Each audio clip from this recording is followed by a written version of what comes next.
Hello, beautiful evolvers. Welcome back to the Evolve Masterclass podcast, where we are diving deep into real, raw, and ridiculous personal growth and evolution. I am Dr. Sari. I am a master life coach, a holistic psychologist, and expert relationship therapist, and I'm here with Samantha Lerhoff. I'm the founder of Universal Yoga, certified life coach, and creator leader of Universal Yoga's teacher training programs. And as we are both part of Evolve Masterclass, we wanted to dive into some of these topics that we're covering in class and help you to be the next best version of yourself. So this week, we're talking about self-sabotage. Yep, that thing where we make a mess of our own lives sometimes, and then kind of look back and go, who did that? This is a big one because kind of like what we talked about in class, self-sabotage isn't just bad habits, right? It's rooted in fear, in self-doubt, and old stories that we keep telling ourselves. But the good news is we can change those stories. So for those who are wondering, what exactly is self-sabotage? Well, it's basically when our brain that is supposed to be helping us decides to moonlight as a personal life ruiner. No, just kidding. It's a little bit more like procrastination, perfectionism that can leave us paralyzed, overcommitting, undercommitting, picking fights, avoiding success, eating the whole bag of chips or the bottle of wine instead of finishing our to-do list, things like that. Sound familiar? And why do we do this? Because on some level, our brains think it's keeping us safe. Change is scary, right? Growth, evolution, it's uncomfortable. And our subconscious likes to be cozy and stick to what it knows and kind of go back into survival brain. So we'll hear things like, you're not ready, or what if you fail? But the truth is, we are ready. We just need to reprogram a little bit. So I wanted to talk to my beautiful sister, Samantha, and hear maybe about some times that self-sabotage reared its head in your life. Okay, this is such a silly example, but when I manifested this cold plunge, see, this is my most recent one. Back to that cold plunge talk. I really, really wanted one, and I didn't know if I was going to have it at the studio or at my house. One of my clients ended up having to move, and she was trying to sell it, couldn't sell it, decided to give it to me. How does it get any better than that? So fast forward, I had this thing at my house for more than 7 days, just keeping the box really cool. Who knows what the electric bill, is going to be by the end of the month. And the whole week, my husband's like, let's do it. Let's get you in there.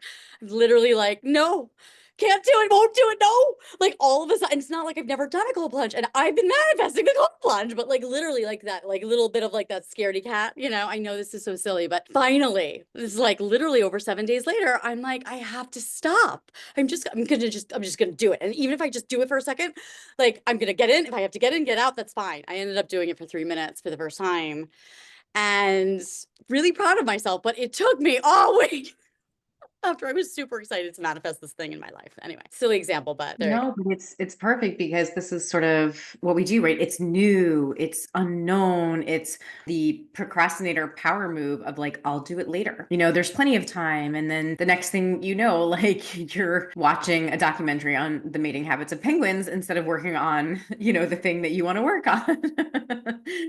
And so, it's just the wiring, the protective or the story that we're staying protected by not doing the new thing, not being successful because it's outside of our comfort zone, right? So it's just kind of recognizing the underlying why go. or whatever it is, Yeah. And so just taking this beautiful, right, reminder, this beautiful moment to say, okay, what is it with me, right? Like, why am I, putting this particular thing off? And so maybe, for instance, if it is something new, like a new exercise routine, you set a 10-minute timer, right? And you just do 10 minutes and you're like, okay, I'm going to trick my brain into starting and I'm going to remove distractions and I'm going to physically, put myself in the room with this new thing that I want to start. And I'm going to set my clock for 10 minutes. Maybe I don't go in, maybe I don't lift the weight, maybe I don't walk on the treadmill, but I'm going to commit to 10 minutes being in the room with the treadmill or being in the gym or being in the parking lot, you know, And we take baby steps to build new habits. It's kind of, they go hand in hand, building habits with this topic, which is the studies show it's more repetition than anything. So if you just set yourself up for pulling into the gym parking lot every day after work, even if you don't go in, you're so much more likely to actually pick up the new habit of working out because of showing up at the gym. So, Mhm. it's stuff like that. It's figuring out what's the underlying story. So here's another one that comes up a lot, right? The perfectionist spiral, right? If I can't do it perfectly, I won't do it at all. And this one is really sneaky because it feels like you're being a responsible person, but it's kind of an excuse in a fancy outfit, you know? So we want to aim for done, not perfect. Aim for 80%, not 100%, because if we have to do something perfectly, it won't get done. It just won't. We want to remind ourselves that growth is messy and no one gets better if they don't make a lot of mess ups and mistakes and failed attempts. Like that's part of the process, right? So that really requires bringing in some self-compassion, talking to yourself or encouraging yourself like you would a friend. You remember that time, that first teacher training, when I wrote the manual and forgot to page number it out of 400, I think 500-page manual. This thing was like yay big and no page numbers, no table of contents. And I called you to tell you what a shit show it was, to say the least, and how hard I laughed at myself. I mean, I literally could have spiraled into judgment because I've done that in the past. But I remember just making like fun of myself in a funny way, like in a lighthearted way, to not get so down on myself. Use laughter as a tool instead of the judgment, right? That we can get really good at as well. So Love that. And I love that story. And it's so perfect because how many times did you guys laugh trying to find the page? so many, so many good ones. Right. I love not being perfect because it gives other people permission, to be goofy and make mistakes. And we talk about this all the time. Like our favorite moments in life are when we mess up, are the Yeah. bloopers, kind of embracing the sabotage, not the self-sabotage, but like the natural stuff, like the stuff that just kind of, right? But being willing to show up so that those moments can happen at all, moving into your planning brain so that you can actually have these beautiful moments in life. And I think it's just a matter of like, not making it harder than it needs to be, just deciding to simplify, right? Pick the easiest, most direct way to start anything. Ask yourself, like, what would this look like if it was easy? And then do that. Progress beats perfection every single time. And so, what a great challenge this week, right? Is if each of us just catches ourselves in the act of self sabotage and no shame, we're all doing it all the time, but we can't change it unless we're first aware of it. So, we're going to notice it. And maybe we're going to take a deep breath when we notice, and then we're going to laugh at ourselves because it makes life more fun and laugh at how absurd our brains can be and do the thing anyway. Absolutely. I love that. What about that imposter syndrome effect that happens with this topic? When you feel like you're the one that snuck through, like you shouldn't be here. I shouldn't be a doctor. I shouldn't be a master life coach. Like I shouldn't be running a life coaching training course, right? They are going to find me out that I don't know enough, that I like where you all think, and gosh, I can't even tell you, my surgeons feel this way that I treat my lawyers, like all of the people that you wouldn't think have Mhm. imposter syndrome. I think there's a little imposter syndrome in all of us, and I almost feel like that tells me you should be here. It's the ones who are like, of course I should be here. Like those are the ones that scare me a little bit. So I Right. almost like it when people have a little bit because it tells me you're human. Yeah.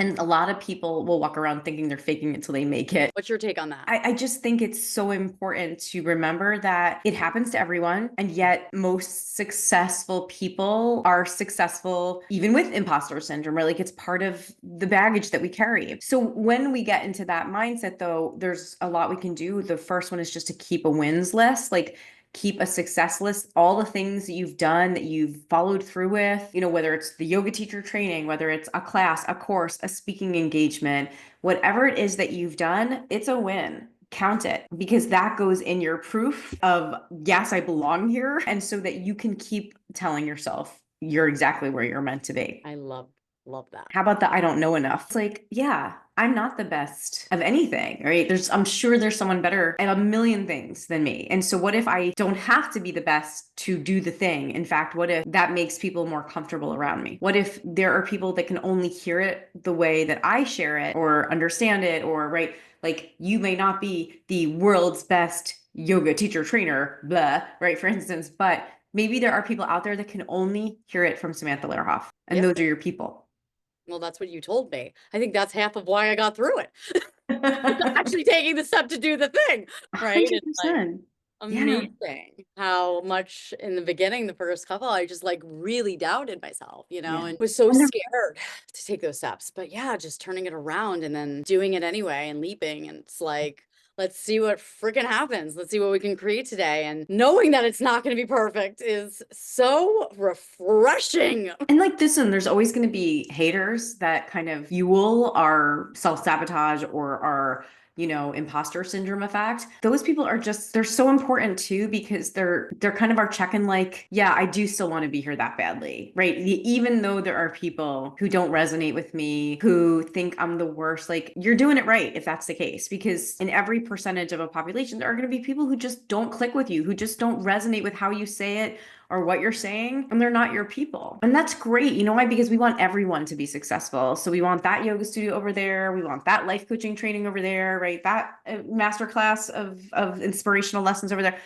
More power to everyone. Everybody gets people. Everyone can be successful. I don't have competition mindset. Right. And so those, people are kind of like the sharpening of our tools to be like, yeah, like, this is still something I want to do. And also, it's okay if this person doesn't resonate with me. There's all these other people that do. It doesn't mean I'm not supposed to be here. It doesn't mean I'm not good enough. It doesn't mean I can't do this. It just means not my people. And if you love what you do, or you're putting out into the world, or you're sharing, right, your gifts or your time, your presence, it's just like that. I think that's really when, like you're not also in for the results, it's like the universe has a funny way of letting all those things work itself out, and you're really choosing your path. 100%. And so it's like just using all of sort of your past history, right? There's just probably as many, missteps as there are successful stories. We're just not collecting them. We're so much more likely to focus on where things didn't go well, So just like check in and be real with yourself. If we're being fair, can we also find as much that we did well? So just kind of like going back to self-sabotage,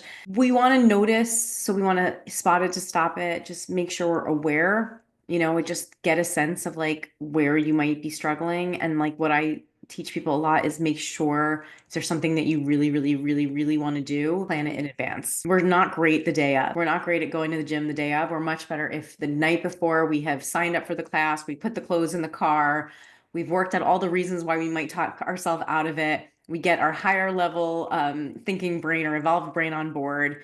And that way we're more likely to follow through with the things. Mm-hmm. Right. And so when those inner critics come in and they try to give you all the excuses, you just fire back, right? Like, oh, you're going to be tired after work. Yeah, but this might give me more energy, Yeah. right? If I get to the gym, I might get actually a second win for the day. And then I Yes. might have more energy the day after. Oh, but you're terrible at this. Yeah, but I'll get better if I keep showing up. Right. And so you play that game and you kind of feed the good thoughts and the good voice in the head, and you just keep building these new habits, right? If you want to do something you haven't done, pair it with something you're already doing. Like if you want to start taking magnesium before bed, put it next to your toothbrush. If you're already brushing your teeth every night, habit stacking, it's a really cool one, and we can help follow through with things that we would normally, sabotage or not make happen. That's worked for me. That's a big one. Yeah. Yeah, there's so much like that. Like I know if I sit on the couch, even if I bring my computer, nothing's getting done. So I don't bring my computer to the like I don't even Right. go, right? If there's something I have to get done, I'm staying at the kitchen table. And you all know, like I bought a desk for the treadmill because I know that I'm much more likely to get on the treadmill if I have a place for my computer. That's a place that I can get things done, right? So I Which is pair so amazing. two habits. Yeah. Right. So it's like, okay, there's all these cool things that we can do. We just have to figure out like what it is. And so if we start small, even if we commit to 2 minutes of something, right? 2 minutes, I will do, some stretching. We're so much more likely to keep going if we just start. And then visual cues, put things where you can see them. Accountability, like have someone that you can check in with that will be like, hey, yeah, I'll go to yoga with you. Or yeah, text me after you've gone. Right. Love that. Really helps. Yeah. Yeah.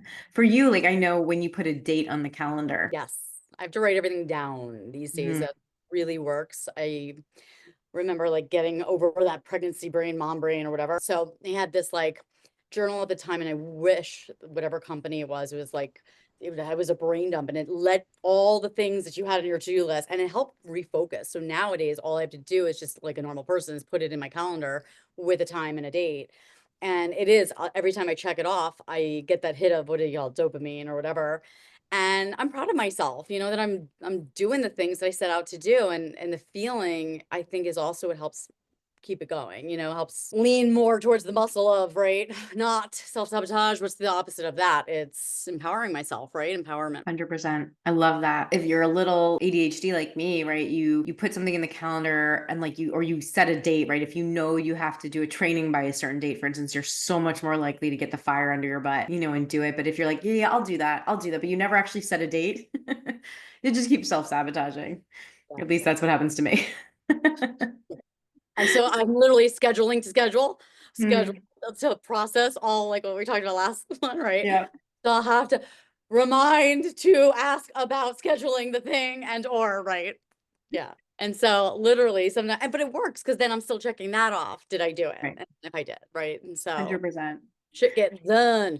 Get it done. That's it. Done. 100%. So good. Yeah. Well, I think we can all work this week to try to celebrate the wins and to notice when we're not following through with things, and we can start building some habits to make it work, planning in advance, habit stacking, etc. And start small and keep moving. If you love this episode, send it to a friend who needs to hear it. And don't forget to hit the subscribe button so you never miss an episode of Evolve Masterclass, where we learn to grow, evolve, and hopefully stop tripping over our own feet. Until next time, keep evolving, and we'll see you next week. Bye. Bye.